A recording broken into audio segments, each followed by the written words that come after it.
ഞങ്ങളും ക്രൂശിക്കപ്പെട്ട ക്രിസ്തുവിനെ പ്രസംഗിക്കുന്നു. യേശുക്രിസ്തുവിൻ്റെ അതിപരിശുദ്ധമായ നാമം മഹത്വപ്പെടുമാറാകട്ടെ.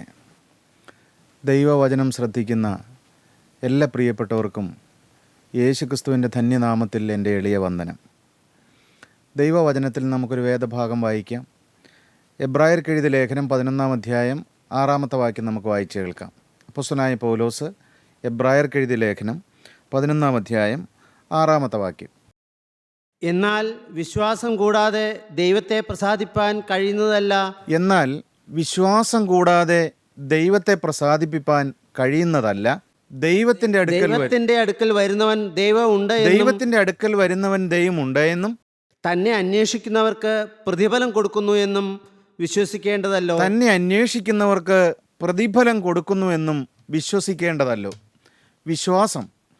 വിശ്വാസത്തെക്കുറിച്ചാണ് നാം ചിന്തിച്ചു വരുന്നത്. ക്രിസ്തീയ ജീവിതത്തിൻ്റെ അടിസ്ഥാനം വിശ്വാസമാണ്. ഒരു വിശ്വാസം കിട്ടുക എന്ന് പറയുന്നത് ജീവനുള്ള ദൈവത്തിലും ദൈവത്തിൻ്റെ വചനത്തിലും ദൈവത്തിൻ്റെ സ്നേഹത്തിലും ദൈവത്തിൻ്റെ പരിശുദ്ധാത്മാവിലും ഒരു നിഷ്കളങ്കമായ വിശ്വാസം കിട്ടുക എന്ന് പറയുന്നത് അതൊരു കൃപയാണ്. അത് ദൈവത്തിൻ്റെ ഒരു ദാനമാണ്. ദൈവം നമുക്ക് സൗജന്യമായി തരുന്ന ദൈവത്തിൻ്റെ ഒരു സമ്മാനമാണ് വിശ്വാസം എന്ന് പറയുന്നത്. വിശ്വാസം ഒരു സ്വത്താണ്, ഒരു സമ്പത്താണ്. വിശ്വാസം നമ്മുടെ ജീവിതത്തിൽ ലഭിക്കുന്നൊരു സ്വത്താണത്. പിന്നെ വിശ്വാസത്തെക്കുറിച്ച് ദൈവത്തിൻ്റെ വചനം നമ്മെ പഠിപ്പിക്കുന്നത് വിശ്വാസം ഒരു യാഗമാണ് എന്നാണ്. വിശ്വാസം ഒരു യാഗമാണ് എന്ന് ഫിലിപ്പിയ ലേഖനം 2-ാം അധ്യായം 17-ാം വാക്യത്തിൽ അപ്പോസ്തലനായ പൗലോസ് അത് പറയുന്നുണ്ട്. നിങ്ങളുടെ വിശ്വാസം എന്ന യാഗമർപ്പിക്കുന്ന ശുശ്രൂഷയിൽ എൻ്റെ രക്തം ഒഴിക്കേണ്ടി വന്നാലും ഞാൻ സന്തോഷിക്കുന്നു എന്ന്. ഫിലിപ്പിയ ലേഖനം 2-ാം അധ്യായം 17-ാം വാക്യം നമുക്കൊന്ന് വായിച്ച് കേൾക്കാം. എന്നാൽ നിങ്ങളുടെ വിശ്വാസം എന്ന യാഗം അർപ്പിക്കുന്ന ശുശ്രൂഷയിൽ എൻ്റെ രക്തം ഒഴിക്കേണ്ടി വന്നാലും ഞാൻ സന്തോഷിക്കുന്നു. വിശ്വാസം ഒരു യാഗമാണ്. പ്രിയപ്പെട്ടവരെ, ഈ വിശ്വാസത്തിൻ്റെ വഴിയിലേക്ക് വരിക എന്ന് പറഞ്ഞാൽ, ഈ ആത്മീയ വഴിയിലേക്ക് വരിക എന്ന് പറഞ്ഞാൽ, ക്രിസ്തീയ മാർഗത്തിലേക്ക് വരിക എന്ന് പറഞ്ഞാൽ, ക്രിസ്തുവിൻ്റെ ഒരു അനുയായിയായി തീരുക എന്ന് പറഞ്ഞാൽ ഇതൊരു യാഗത്തിൻ്റെ മാർഗമാണ്. തന്നെത്താൻ ത്യജിക്കുന്ന ഒരു മാർഗമാണ്. തന്നെത്താൻ ഒഴിവാക്കുന്നൊരു മാർഗമാണ്. യേശുക്രിസ്തുവിൻ്റെ ക്രൂശ് എടുത്തുകൊണ്ട് അവൻ്റെ പിന്നാലെ നടക്കുന്ന ഒരു യാത്രയാണ് ക്രിസ്തീയ ജീവിതം എന്ന് പറയുന്നത്. വിശ്വാസം ഒരു യാഗമാണ്. ദൈവത്തിന് സ്തോത്രം. പ്രിയപ്പെട്ടവരെ, ഈ വിശ്വാസം നിങ്ങളുടെ ജീവിതത്തിൽ ലഭിച്ചിട്ടുണ്ടോ? ഈ വിശ്വാസമാകുന്ന യാഗത്തിലേക്ക് നിങ്ങൾ കടന്നു വന്നിട്ടുണ്ടോ? ഈ വിശ്വാസ മാർഗം, അല്ലെങ്കിൽ ക്രിസ്തീയ മാർഗം, ക്രിസ്തുവിൻ്റെ അനുയായിയായി ജീവിക്കുക എന്ന് പറയുന്നത് അത് ക്രിസ്തുവിൻ്റെ ക്രൂശ് എടുത്തുകൊണ്ട് അവൻ്റെ പിന്നാലെ പോകുന്നൊരു യാത്രയാണ്. പ്രിയപ്പെട്ടവരെ, ഇത് ഇടുക്കവും ഞെരുക്കവുമുള്ളത് ഒരു യാത്രയാണ്. ഇതിൽ കൂടെ അനേകർ കടന്നു വരികയില്ല. വളരെ വിരലിൽ എണ്ണാവുന്നവർ മാത്രമേ ഈ വിശ്വാസത്തിൻ്റെ മാർഗത്തിലേക്ക് വരികയുള്ളൂ എന്നാണ് കർത്താവ് പറയുന്നത്. മത്തായിയുടെ സുവിശേഷം 7-ാം അധ്യായം 13-14 വാക്യങ്ങളിൽ നമ്മുടെ കർത്താവ് തന്നെ പറഞ്ഞു, ഇടുക്കുവാതിലൂടെ അകത്ത് കടപ്പീൻ. നാശത്തിലേക്ക് പോകുന്ന വാതിൽ വീതിയുള്ളതും വഴി വിശാലവും അതിൽ കൂടി കടക്കുന്നവർ അനേകരുമാകുന്നു. വീതിയുള്ള വഴി, വിശാലമായൊരു വഴി, അനേകർ യാത്ര ചെയ്യുന്നതായൊരു വഴി. എന്നാൽ പ്രിയപ്പെട്ടവരെ, മറ്റൊരു വഴിയും ദൈവം കർത്താവ് പറയുന്നുണ്ട്. അതേതാണ് ആ വഴി? ഇടുക്കുവാതിലൂടെ അകത്ത് കടപ്പീൻ എന്നാണ് കർത്താവ് പറയുന്നത്. ഇടുക്കമുള്ള വഴി, ഞെരുക്കമുള്ള വഴി, അധികം ആളുകളില്ലാത്ത ആ വഴി കണ്ടെത്തുന്നവർ തന്നെ വളരെ ചുരുക്കമാണെന്നാണ് കർത്താവ് പറയുന്നത്. ഈ വഴി കണ്ടെത്തുന്നവർ തന്നെ വളരെ ചുരുക്കമാണ്. ഇടുക്കവും ഞെരുക്കമുള്ളതായ വഴി. പ്രിയപ്പെട്ടവരെ, ഞാൻ ഏത് വഴിയിൽ കൂടിയാണ് യാത്ര ചെയ്യുന്നത്? വിശാലമായ വഴിയിൽ കൂടിയാണോ? അതെയോ ഇടുക്കവും ഞെരുക്കമുള്ള വഴിയിൽ കൂടിയാണോ?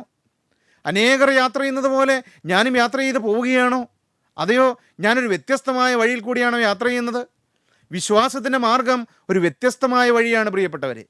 എല്ലാവരും യാത്ര ചെയ്യുന്നത് പോലെ, എല്ലാവരും ജീവിക്കുന്നത് പോലെ, എല്ലാവരും നടക്കുന്നത് പോലെ നടക്കേണ്ട വഴിയല്ല ക്രിസ്തീയ ജീവിതം. വിശ്വാസത്തിൻ്റെ വഴി എന്ന് പറയുന്നത് അത് യാഗത്തിൻ്റെ വഴിയാണ്. അത് തന്നെത്താൻ ദൈവസന്നിധിയിൽ അർപ്പിക്കുന്ന വഴിയാണ്. സ്വന്തം പ്ലാനുകളും പദ്ധതികളും, സ്വന്തം വഴികളും, സ്വന്തം ആത്മീയവും സ്വന്തം പ്ലാനും എല്ലാം യാഗമർപ്പിക്കേണ്ട വഴിയാണ് വിശ്വാസത്തിൻ്റെ വഴി എന്ന് പറയുന്നത്. വിശ്വാസം അത് ദൈവത്തിൻ്റെ കൃപയാണ്. വിശ്വാസം ഒരു സ്വത്താണ്. വിശ്വാസം എന്ന് പറയുന്നത് ഒരു യാഗത്തിൻ്റെ അനുഭവമാണ്. ദൈവത്തിന് സ്തോത്രം. ഈ വിശ്വാസം എങ്ങനെ കിട്ടും? വിശ്വാസം കേൾവിയാലും കേൾവി ക്രിസ്തുവിൻ്റെ വചനത്താലും വരുന്നു എന്നാണ് ദൈവത്തിൻ്റെ വചനം നമ്മെ പഠിപ്പിക്കുന്നത്. റോമാലേഖനം 10-ാം അധ്യായത്തിൽ അപ്പോസ്തലനായ പൗലോസ് അത് പറയുന്നുണ്ട്. വിശ്വാസം എന്താണ്? വിശ്വാസം എന്ന് പറയുന്നത് എബ്രായ ലേഖനം 11-ാം അധ്യായം 1-ാം വാക്യത്തിൽ അപ്പോസ്തലൻ പറയുന്നുണ്ട്, വിശ്വാസം എന്നതോ ആശിക്കുന്നതിൻ്റെ ഉറപ്പും കാണാത്ത കാര്യങ്ങളുടെ നിശ്ചയവുമാകുന്നു. അതാണ് വിശ്വാസം. നാം ഒന്നും കണ്ടിട്ടല്ല. വിശ്വാസ ജീവിതം എന്ന് പറയുന്നത് അതെന്തെങ്കിലും കണ്ടതുകൊണ്ടല്ല, എന്തെങ്കിലും നേരിട്ട് കണ്ടുകൊണ്ടല്ല. അതൊരു വിശ്വാസത്തിൻ്റെ യാത്രയാണ്. ജീവനുള്ള ക്രിസ്തുവിൽ മാത്രം ദൃഷ്ടി പതിപ്പിച്ചുകൊണ്ട്, ക്രിസ്തുവിൽ മാത്രം ആശ്രയിച്ചുകൊണ്ട്, ക്രിസ്തുവിനെ മാത്രം നോക്കിക്കൊണ്ട്, വിശ്വാസത്തിൻ്റെ നായകനും പൂർത്തി വരുത്തുന്നതിനുമായ യേശുവിനെ നോക്കിക്കൊണ്ടുള്ളതായ ഒരു വിശ്വാസത്തിൻ്റെ യാത്ര. പ്രിയപ്പെട്ടവരെ, നിങ്ങൾ ഈ യാത്ര തുടങ്ങിയോ? നിങ്ങളിന്ന് ഈ യാത്രയിലാണോ? ക്രിസ്തുവിലുള്ളതായ ഒരു വിശ്വാസം, അടിയുറച്ച വിശ്വാസം നിങ്ങൾ ലഭിച്ചിട്ടുണ്ടോ? ഈ യാഗത്തിൻ്റെ വഴിയിൽ കൂടിയാണോ നിങ്ങൾ യാത്ര ചെയ്യുന്നത്? വിശ്വാസം, ക്രിസ്തുവിലുള്ളതായ വിശ്വാസം. അബ്രഹാമിൻ്റെ ജീവിതത്തിലെ വിശ്വാസത്തെക്കുറിച്ചായിരുന്നു നാം ചിന്തിച്ചു വന്നത്. എന്നാൽ ഇന്ന് നാം മറ്റൊരു ദൈവദാസൻ്റെ ജീവിതത്തിലെ വിശ്വാസത്തെക്കുറിച്ച് നാം ചിന്തിക്കാൻ തുടങ്ങുകയാണ്. അത് മറ്റാരുമല്ല, മോശയുടെ വിശ്വാസമാണ്. മോശയുടെ വിശ്വാസം. എബ്രായ ലേഖനം 11-ാം അധ്യായം 23-24 വാക്യങ്ങൾ നമുക്കൊന്ന് വായിച്ചു കേൾക്കാം. അവിടെ വിശ്വാസവീരന്മാരുടെ പട്ടിക, പഴയ നിയമ വിശ്വാസവീരന്മാരുടെ പട്ടിക എബ്രായ ലേഖനം 11-ാം അധ്യായത്തിൽ അപ്പോസ്തലനായ പൗലോസ് രേഖപ്പെടുത്തിയിരിക്കുകയാണ്. അവിടെ 23-24 വാക്യം വായിക്കുമ്പോൾ മോശയുടെ വിശ്വാസത്തെക്കുറിച്ച് നാം അവിടെ വായിക്കുന്നുണ്ട്. നമുക്കൊന്ന് വായിച്ചു കേൾക്കാം. വിശ്വാസത്താൽ മോശയുടെ ജനനത്തിങ്കൽ ശിശു സുന്ദരൻ എന്ന് അമ്മയപ്പന്മാർ കണ്ടു. രാജാവിൻ്റെ കൽപ്പന ഭയപ്പെടാതെ അവനെ 3 മാസം ഒളിപ്പിച്ചു വെച്ചു. വിശ്വാസത്താൽ മോശ താൻ വളർന്നപ്പോൾ പാപത്തിന്റെ തൽക്കാല ഭോഗത്തെക്കാളും ദൈവജനത്തോടുകൂടെ കഷ്ടമനുഭവിക്കുന്നത് മോശ തിരഞ്ഞെടുത്തു. മോശയുടെ വിശ്വാസത്തിൻ്റെ ഒരു തിരഞ്ഞെടുപ്പാണ് നാം ഇവിടെ കാണുന്നത്. വിശ്വാസത്താലുള്ള ഒരു തിരഞ്ഞെടുപ്പ്. ദൈവത്തിന് സ്തോത്രം. പ്രിയപ്പെട്ടവരെ, ഈ മോശയുടെ ജനനം, ആ കാലത്തെക്കുറിച്ച് നാം ചിന്തിക്കുമ്പോൾ, പഴയ നിയമത്തിലേക്ക് നാം പോകുമ്പോൾ നമുക്കത് മനസ്സിലാക്കാൻ സാധിക്കും. നമുക്കറിയാം, വിശ്വാസികളുടെ പിതാവായ അബ്രഹാമിൻ്റെ മകനായ ഇസഹാക്കിൻ്റെ മകനായ യാക്കോബിനെ ദൈവം രൂപാന്തരപ്പെടുത്തി ദൈവത്തിൻ്റെ പ്രഭുവായ ഇസ്രായേലാക്കി ദൈവം രൂപാന്തരപ്പെടുത്തിയെടുത്തു. ദൈവം യാക്കോബിന് ഇസ്രായേൽ എന്നുള്ളതായ ഒരു പേര്, ഒരു നാമം ദൈവം തന്നെ കൊടുത്തു. യാക്കോബിൻ്റെ പേര് മാറ്റി. ഈ യാക്കോബിൻ്റെ സന്തതി പരമ്പരകൾ, യാക്കോബിൻ്റെ 12 മക്കളാണുള്ളത്. അവരെ 12 ഗോത്രങ്ങളായി നാം അറിയപ്പെടുന്നു.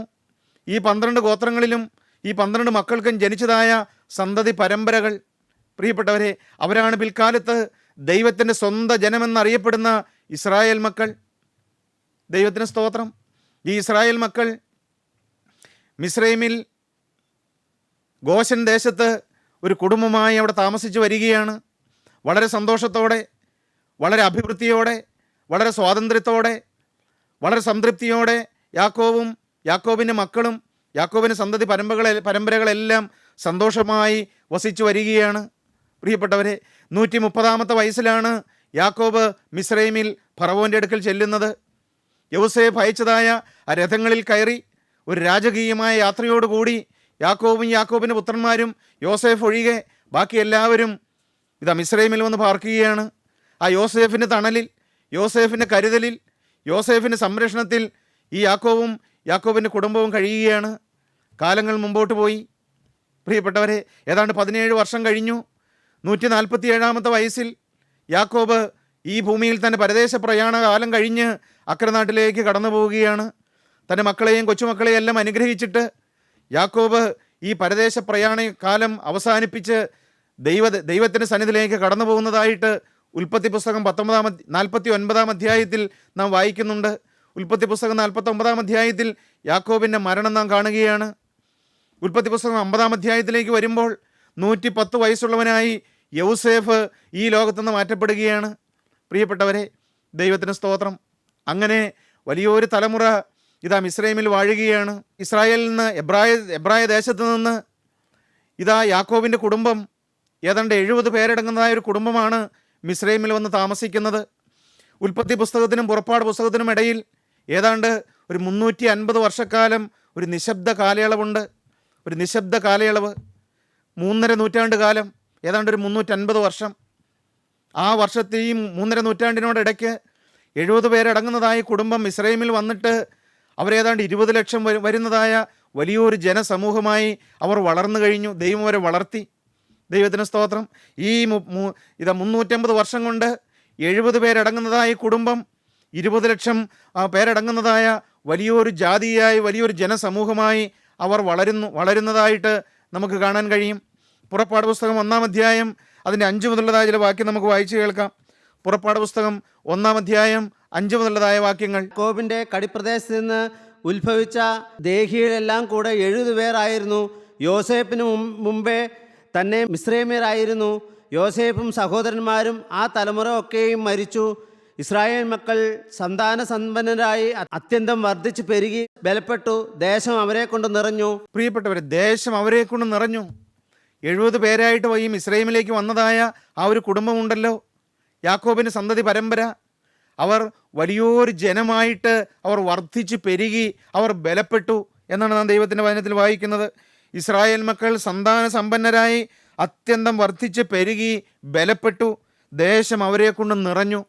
പ്രിയപ്പെട്ട ദൈവമക്കളെ, ദൈവജനത്തെ കൊണ്ട്, ദൈവമക്കളെ കൊണ്ട് മിസ്രൈം ദേശം നിറയുകയാണ്. ദൈവത്തിന് സ്തോത്രം. അങ്ങനെ ഇരിക്കുമ്പോൾ ഇതാ യോസേഫ് മരിച്ചു എന്ന് നാം കണ്ടുവല്ലോ. യോസേഫിനെ അറിയാത്ത വേറൊരു രാജാവ് മിസ്രൈമിൽ വരികയാണ്. 8-ാം വാക്യം നമുക്കൊന്ന് വായിച്ചു കേൾക്കാം. 1-ാം അധ്യായം 8-ാം വാക്യം. അനന്തരം യോസേഫിനെ അറിയാത്ത പുതിയൊരു രാജാവ് മിസ്രൈമിലുണ്ടായി. അനന്തരം യോസേഫിനെ അറിയാത്ത പുതിയൊരു രാജാവ് മിസ്രൈമിലുണ്ടായി.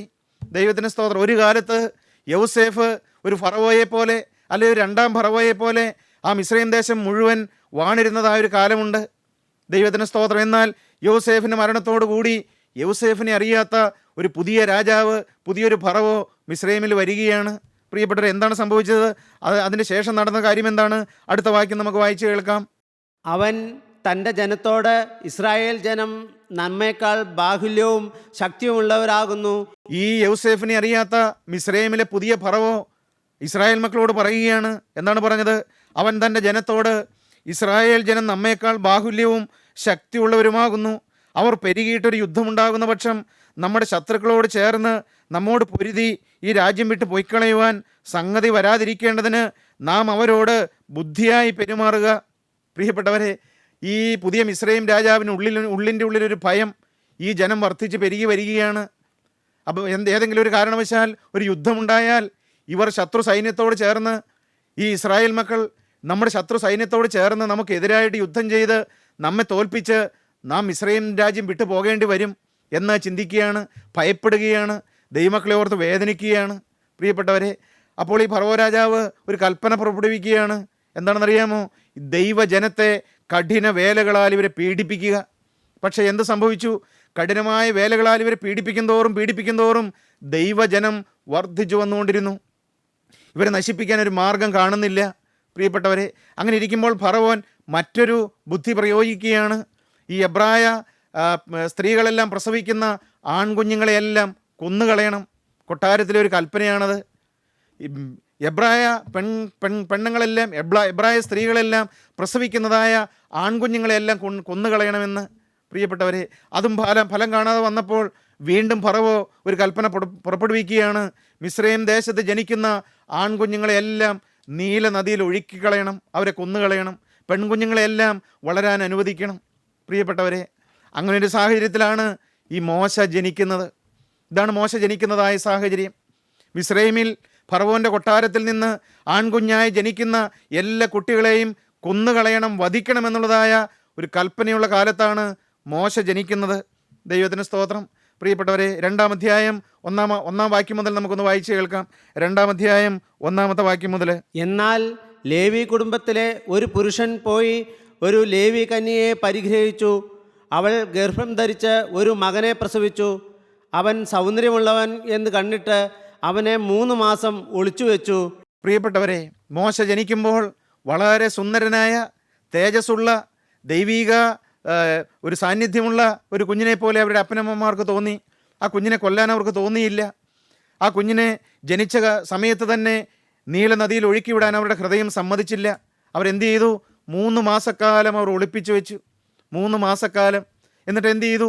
3 മാസം കഴിഞ്ഞപ്പോൾ ഇനിയും ആ കുഞ്ഞിനെ ഒളിപ്പിച്ചു വയ്ക്കാൻ സാധ്യമല്ല എന്നറിഞ്ഞതുകൊണ്ട് അവർ ഞാങ്ങണ കൊണ്ടൊരു പെട്ടി ഉണ്ടാക്കി. ആ പെട്ടിയിൽ ഈ കുഞ്ഞിനെ കടത്തി പ്രിയപ്പെട്ട കീലും പശിയും എല്ലാം തേച്ച് നീല നദിയിലേക്ക് ഒഴുക്കി വിടുകയാണ്. പ്രിയപ്പെട്ടവരെ, ദൈവത്തിന് സ്തോത്രം. അപ്പോഴാണ് ഇതാ ഫറവോൻ്റെ പുത്രി നീല നദിയിൽ കുളിക്കാനായിട്ട് വരുന്നത്. പ്രിയപ്പെട്ടവരെ, ഈ നീലനദിയിൽ കുളിച്ചുകൊണ്ടിരുന്നതായ ഫറവോൻ്റെ പുത്രി അവളുടെ മുമ്പിൽ കൂടി ഒഴുകി പോകുന്നതായ ഈ ഞാങ്ങണപ്പെട്ടി കാണുകയാണ്. ഈ ഫറവോൻ്റെ പുത്രിയുടെ ദാസിയെ പറഞ്ഞയച്ച് ആ ഞാങ്ങണപ്പെട്ടി സ്വന്തമാക്കി തീർക്കുകയാണ്. ഇതെല്ലാം ചരിത്രമാണ്, ദൈവവചന സത്യങ്ങളാണ്. പ്രിയപ്പെട്ടവരെ, നാം ഇത് ചിന്തിക്കുമ്പോൾ ദൈവത്തിൻ്റെ വഴികൾ എത്ര മനോഹരമാണ്, ദൈവത്തിൻ്റെ വഴികൾ എത്ര അനുഗ്രഹിക്കപ്പെട്ടതാണ്.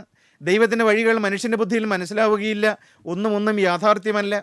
പ്രിയപ്പെട്ടവരെ, ഒന്നും യാദൃച്ഛികമല്ല. നമ്മുടെ ജീവിതത്തിൽ സംഭവിക്കുന്നതൊന്നും യാദൃച്ഛികമായിട്ട് വരുന്നതല്ല. നാം വിശ്വസിക്കുക, ഒന്നും യാദൃച്ഛികമല്ല. ഒരു വിശ്വാസിയുടെ ജീവിതത്തിൽ, ഒരു ദൈവവൈതലിൻ്റെ ജീവിതത്തിൽ സംഭവിക്കുന്നത് ഒന്നും യാദൃച്ഛികമല്ല. പ്രിയപ്പെട്ടവരെ, ഞാങ്ങണപ്പെട്ടിയിൽ മോശക്കുഞ്ഞിനെ ആക്കുന്നതും നീല നദിയിൽ കൂടി ഒഴുക്കി വിടുന്നതും ഒന്നും യാദൃച്ഛികമല്ല. ഞാൻ ഈ ദൈവത്തിൻ്റെ വചനം വായിച്ചുകൊണ്ടിരുന്നപ്പോൾ, ഈ വേദഭാഗം വായിച്ചുകൊണ്ടിരുന്നപ്പോൾ എൻ്റെ മനസ്സിൽ കൂടെ ഇങ്ങനെയൊരു ധ്യാന ചിന്ത കടന്നുപോയി. ഈ ഫറവോൻ്റെ പുത്രി ആ കുളിക്കാൻ വന്ന സമയത്ത് തന്നെ ഈ മോശക്കുഞ്ഞിനെ ഒഴുക്കി വിട്ട ഈ ഞാങ്ങണപ്പെട്ടി ഒഴുകി വന്നല്ലോ എന്ന്. പ്രിയപ്പെട്ടവരെ, ഞാൻ പലപ്പോഴും ചിന്തിക്കാറുണ്ട്, ഒരു 10 മിനിറ്റ് മുമ്പേ ഈ ഞാങ്ങണപ്പെട്ടി ഒഴുകി പോയിരുന്നെങ്കിലോ ഈ ഫറവോൻ്റെ പുത്രിയെ ഞാങ്ങണപ്പെട്ടി കാണുകയില്ലായിരുന്നു. ഈ ഫറവോൻ്റെ പുത്രിയുടെ ഈ മകൾ കുളിച്ച് കഴിഞ്ഞ് വീട്ടിലേക്ക് കൊട്ടാരത്തിലേക്ക് പോയതിന് ശേഷമാണ് ഈ മോശക്കുഞ്ഞിനെ അടക്കി വെച്ചിരിക്കുന്ന ഈ ഞാങ്ങണപ്പെട്ടി ഒഴുകി വന്നതെങ്കിലോ അപ്പോഴും ഈ ഫറവോൻ്റെ പുത്രി കാണുകയില്ലായിരുന്നു. പ്രിയപ്പെട്ടവരെ, ദൈവത്തിൻ്റെ വഴികൾ എത്ര മനോഹരമാണ്. ഒന്നും യാദൃച്ഛികമല്ല, ഒന്നും യദൃച്ഛിക സംഭവിക്കുന്നതല്ല.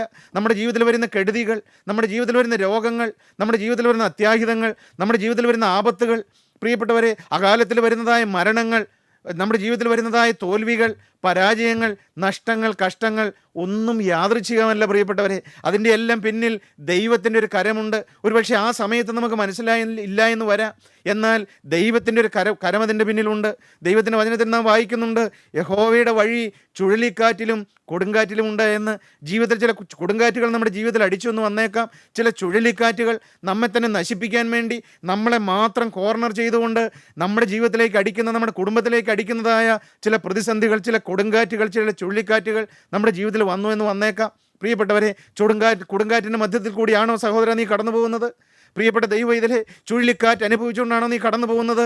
നീ വിശ്വസിക്കുക, ഒന്നും യാദൃച്ഛികമല്ല. അതിൻ്റെ എല്ലാം പിന്നിൽ യേശുക്രിസ്തുവിൻ്റെ ഒരു അത്ഭുത കരം പ്രവർത്തിക്കുന്നുണ്ട്. നീ ആ ക്രിസ്തുവിൻ്റെ കരത്തെ കാണുക. പ്രിയപ്പെട്ടവരെ, എന്ത് സംഭവിച്ചു? നമുക്കറിയാം, ഈ മോശക്കുഞ്ഞിനെ ഈ ഫറവോൻ്റെ പുത്രി മിസ്രയീം കൊട്ടാരത്തിൽ കൊണ്ടുപോയി സ്വന്തം മകനെ പോലെ വളർത്തുകയാണ്. ഏതാണ്ട് 40 വർഷക്കാലം ഈ മോശക്കുഞ്ഞ് മിസ്രയീമിൽ ഒരു അടുത്ത ഫറവോയെ പോലെ, ഫറവോൻ്റെ പുത്രനായി മിസ്രയീമിലെ സകല അനുഗ്രഹത്തിൻ്റെയും നടുവിൽ, സമൃദ്ധിയുടെ നടുവിൽ സകല ജ്ഞാനവും വിദ്യയും അഭ്യസിച്ച് ഏതാണ്ട് 40 വർഷക്കാലം മിസ്രയീം കൊട്ടാരത്തിൽ മോശ വളരുകയാണ്. പ്രിയപ്പെട്ടവരെ, നാം ഇവിടെ ചിന്തിക്കുന്ന മറ്റൊരു കാര്യം ഇതാണ്. ഒരു എബ്രായനായ മോശ, ഒരു ഇസ്രായേലിനായ മോശ മിസ്രയീമിൽ ഒരു മിസ്രയീമിനായി വളരുകയാണ്. എബ്രായനായി ജനിച്ച മോശ മിസ്രയീമിനായി വളരുകയാണ്. മോശ 40 വർഷം കൊട്ടാരത്തിൽ ജീവിച്ചുവെങ്കിലും മോശ ഒരു ആത്മീയനായില്ല. നാം തുടർന്നുള്ളതായ ചില സംഭവങ്ങളെല്ലാം നാം വായിക്കുമ്പോൾ മോശ ഒരു ആത്മീയനായില്ല എന്ന് നാം കാണുകയാണ്. പ്രിയപ്പെട്ടവരെ, നാം ഒരു നിമിഷം നമ്മുടെ ജീവിതത്തിലേക്കും തിരിഞ്ഞു നോക്കുമോ? നാം ഒരു ക്രിസ്ത്യാനിയായിട്ടായിരിക്കാം ജനിച്ചത്, എന്നാൽ നാം ക്രിസ്തു ഉള്ളവരായിട്ടാണോ വളർന്നത്? ഈ പ്രായം വരെ നമ്മുടെ ജീവിതം എങ്ങനെയുണ്ട്? നാം ഒരു ക്രിസ്ത്യാനിയായിട്ട് ഈ ഭൂമിയിൽ ജനിച്ചു, ഒരു ക്രൈസ്തവ കുടുംബത്തിൽ, ക്രൈസ്തവ സാഹചര്യത്തിൽ നാം ഈ ഭൂമിയിലേക്ക് പിറന്നു. നാം പള്ളിയിൽ പോകുന്നുണ്ട്, ആരാധനകളിൽ സംബന്ധിക്കുന്നുണ്ട്, നാം കൂട്ടായ്മകളിൽ വരുന്നുണ്ട്, ദൈവത്തിൻ്റെ വചനം കേൾക്കുന്നുണ്ട്, എല്ലാം നല്ലത് തന്നെ. എന്നാൽ നമ്മൾ ഓരോരുത്തരും സ്വന്തം ജീവിതത്തിലേക്ക് ഒരു നിമിഷം ഒന്ന് ചിന്തിച്ചു നോക്കുമോ? ഞാനൊരു ക്രിസ്ത്യാനിയായിട്ടാണ് ജനിച്ചത്, ഒരു ക്രൈസ്തവ ഭവനത്തിലാണ് ഞാൻ ജനിച്ചത്, എന്നാൽ ഞാൻ സാക്ഷാൽ ഒരു ക്രിസ്തുവിൻ്റെ അനുയായിയാണോ? ഞാൻ ക്രിസ്തുവുള്ള ഒരു ക്രിസ്ത്യാനിയാണോ? എൻ്റെ ഹൃദയത്തിൽ ക്രിസ്തു വസിക്കുന്നുണ്ടോ? ക്രിസ്തുവിൻ്റെ സ്വഭാവം എനിക്കുണ്ടോ? ക്രിസ്തുവിൻ്റെ സ്നേഹം എന്നിൽ വസിക്കുന്നുണ്ടോ? ക്രിസ്തുവിൻ്റെ മനസ്സുള്ളവനായിട്ടാണോ ഞാൻ ജീവിക്കുന്നത്? ഞാൻ സാക്ഷാൽ ഒരു ക്രിസ്ത്യാനിയാണോ? ഞാൻ ക്രിസ്തുവുള്ള ഒരു ക്രിസ്ത്യാനിയാണോ? മോശ എബ്രായനായിട്ട് ജനിച്ചു, പക്ഷേ ഒരു മിസ്രയീമിനായിട്ട് വളർന്നു. പ്രിയപ്പെട്ടവരെ, നാം നമ്മുടെ ജീവിതത്തിലേക്ക് തിരിഞ്ഞു നോക്കുക. ഞാനൊരു ആത്മീയനായി തീർന്നിട്ടുണ്ടോ? ഞാനൊരു ആത്മീയനാണോ? ഞാനൊരു വിശുദ്ധനായിട്ടാണോ ജീവിക്കുന്നത്? എത്രയോ കാലം നമ്മുടെ ജീവിതത്തിൽ കഴിഞ്ഞു പോയി പ്രിയപ്പെട്ടവരെ. ഈ പ്രായം വരെ നാം ജീവിച്ചില്ലേ? പക്ഷെ ഞാനൊരു ആത്മീയനായോ? നിങ്ങൾ എന്തെങ്കിലും ചിന്തിക്കാറുണ്ടോ? എൻ്റെ പഴയ മനുഷ്യൻ മരിച്ചോ? ഞാനൊരു പുതിയ മനുഷ്യനായി തീർന്നു. എൻ്റെ പഴയ സ്വഭാവങ്ങൾ, ജഡപ്രകൃതങ്ങളെല്ലാം മാറിയോ? ഞാനൊരു തികഞ്ഞ ആത്മീയനായി തീർന്നു. എൻ്റെ സംസാരവും എൻ്റെ പെരുമാറ്റവും എൻ്റെ ചിന്താഗതികളും എൻ്റെ ലക്ഷ്യവുമെല്ലാം ഒരു ആത്മീയൻ്റെ ലക്ഷ്യവും ചിന്താഗതിയുമായി തീർന്നു. നാം ചിന്തിച്ചു നോക്കുക പ്രിയപ്പെട്ടവരെ. മോശ 40 വർഷക്കാലം മിസ്രയീം കൊട്ടാരത്തിൽ വളർന്നു. അങ്ങനെ ഇരിക്കുമ്പോൾ ഒരു സാഹചര്യത്തിൽ, ദൈവത്തിന് സ്തോത്രം, പുറപ്പാട് പുസ്തകം 2-ാം അധ്യായം 11-ാമത്തെ വാക്യം നമുക്കൊന്ന് വായിച്ച് കേൾക്കാം. ആ കാലത്ത് മോശെ മുതിർന്ന ശേഷം അവൻ തൻ്റെ സഹോദരന്മാരുടെ അടുക്കൽ ചെന്ന് അവരുടെ ഭാരമുള്ള വേല നോക്കി തൻ്റെ സഹോദരന്മാരിൽ ഒരു എബ്രായനെ ഒരു മിസ്രയീമൻ അടിക്കുന്നത് കണ്ടു. അവൻ അങ്ങോട്ടും ഇങ്ങോട്ടും നോക്കിയിട്ട് ആരും ഇല്ലെന്ന് കണ്ടപ്പോൾ മിസ്രയീമിനെ അടിച്ചു കൊന്നു മണലിൽ മറവ് ചെയ്തു. പ്രിയപ്പെട്ടവരെ, ഞാൻ ആദ്യം പറഞ്ഞല്ലോ, മോശ 40 വർഷക്കാലം മിസ്രയീം കൊട്ടാരത്തിൽ വളർന്നു. പക്ഷെ ഒരു ആത്മീയനായില്ല. മോശ ഒരു ജഡീകനായിരുന്നു. അതുകൊണ്ടാണ് ഒരു മിസ്രയീമിനെ അടിച്ചു കൊന്നിട്ട് മണലിൽ മറവ് ചെയ്യാൻ ഇടയായത്. പ്രിയപ്പെട്ട ദൈവമക്കളെ, ദൈവത്തിന് സ്തോത്രം. തുടർന്ന് താഴോട്ട് വായിക്കുമ്പോൾ ഈ മോശയെ കൊല്ലുവാൻ വേണ്ടി ഫറവോ രാജാവ് തീരുമാനിക്കുകയാണ്. പിറ്റേ ദിവസവും അവൻ ചെന്നപ്പോൾ 2 എബ്രായ പുരുഷന്മാർ തമ്മിൽ ശണ്ടയിടുന്നത് കണ്ടു. അന്യായം ചെയ്തവനോട് നിന്റെ കൂട്ടുകാരനെ അടിക്കുന്നത് എന്ത് എന്ന് ചോദിച്ചു. 15-ാം വാക്യം നമുക്ക് വായിച്ചു കേൾക്കാം. 15-ാം വാക്യം. ഫറവോൻ ഈ കാര്യം കേട്ടപ്പോൾ മോശയെ കൊല്ലുവാൻ അന്വേഷിച്ചു. പ്രിയപ്പെട്ടവരെ, ഒരു മിസ്രയീമിനെ അടിച്ചു കൊന്നു എന്ന് ഫറവോ രാജാവ് കേട്ടപ്പോൾ ഈ മോശയെ കൊല്ലണമെന്ന് ഫറവോൻ തീരുമാനിക്കുകയാണ്. ദൈവത്തിന് സ്തോത്രം.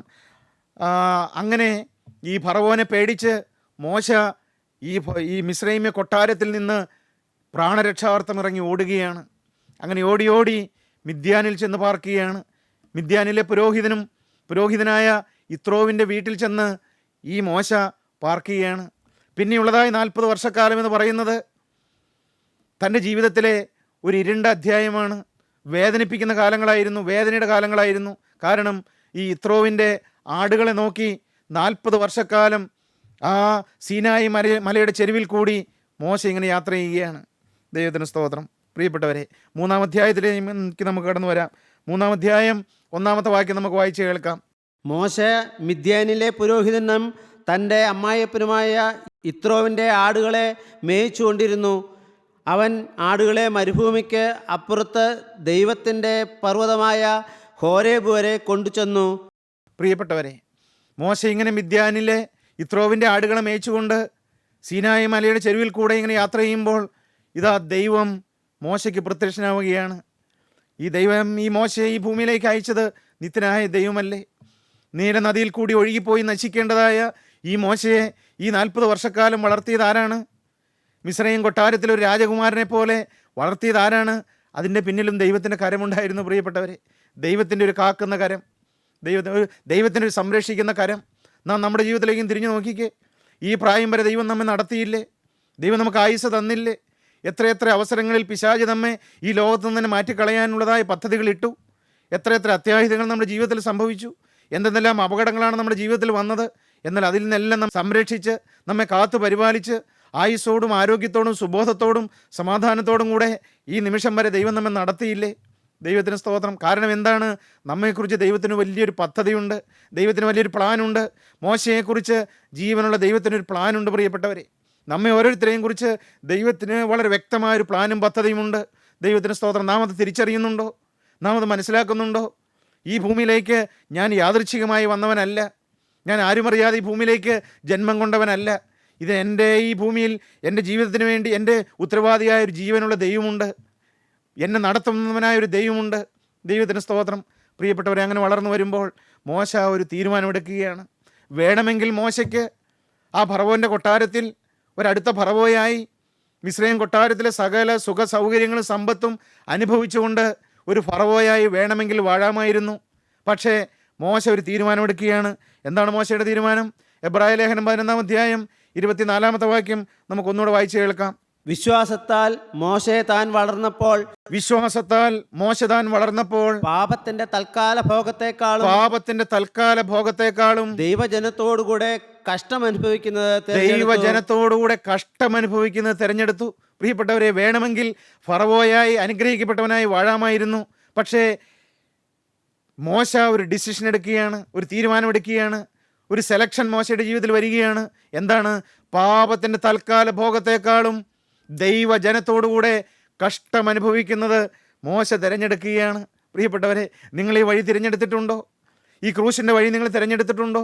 ക്രിസ്തുവിൻ്റെ മാർഗ്ഗം നിങ്ങൾ തിരഞ്ഞെടുത്തിട്ടുണ്ടോ? നിങ്ങൾ ഏതാണ് തിരഞ്ഞെടുത്തിരിക്കുന്നത്? ഇടുക്കവും ഞെരുക്കമുള്ള വഴിയാണ് നിങ്ങൾ തിരഞ്ഞെടുത്തിരിക്കുന്നത്? അതെയോ വിശാലമായ വഴിയിൽ കൂടിയാണോ നിങ്ങൾ യാത്ര ചെയ്യുന്നത്? പ്രിയപ്പെട്ടവരെ, അപ്പോസ്തലനായ പൗലോസ് ഒരു സെലക്ഷൻ, ഒരു തിരഞ്ഞെടുപ്പ് നടത്തി. ഫിലിപ്പിയ ലേഖനം 3-ാം അധ്യായം 4 മുതലതായ വാക്യം നമുക്കൊന്ന് വായിച്ച് കേൾക്കാം. പക്ഷേ എനിക്ക് ജഡത്തിലും ആശ്രയിപ്പാൻ വകയുണ്ട്. മറ്റാർക്കാനും ജഡത്തിൽ ആശ്രയിക്കാം എന്ന് തോന്നിയാൽ എനിക്ക് അധികം. 8-ാം നാളിൽ പരിച്ഛേദനയേറ്റവൻ. അപ്പോസ്തലനായ പൗലോസ് പറയുകയാണ്, എനിക്ക് അഭിമാനിക്കാൻ അനേക വിഷയങ്ങളുണ്ട്, എനിക്ക് പ്രശംസിക്കാൻ അനേക കാരണങ്ങൾ എൻ്റെ ജീവിതത്തിലുണ്ട്.